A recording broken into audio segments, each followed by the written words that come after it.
Kita over malas sangat. Nombor 1 ke nombor 10 tak penting. Yang penting adalah pengakhirannya.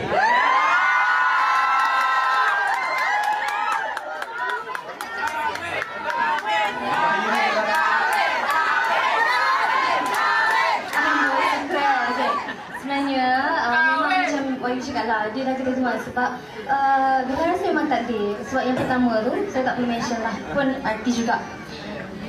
Tapi masih baik, cuma dia tak dapat buat, memang last minute. The next day Bella photoshoot seorang. Kalau perasan Bella ada photoshoot baju pengantin, sepatutnya dengan pasangan tu.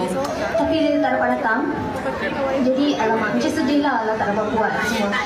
Takdir. So yang kedua pula, yang kedua tu dia ada flight ke Sabah. Dia nak buat tapi dia dah ada kontrak pergi ke Sabah. Dia kata boleh tak tunggu selepas seminggu. Tak boleh, kita kena photoshoot juga.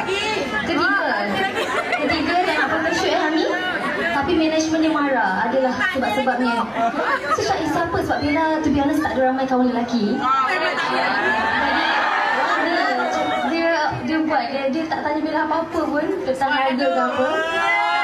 So he's so kind, boleh tak beli kat tempat ibu rumah.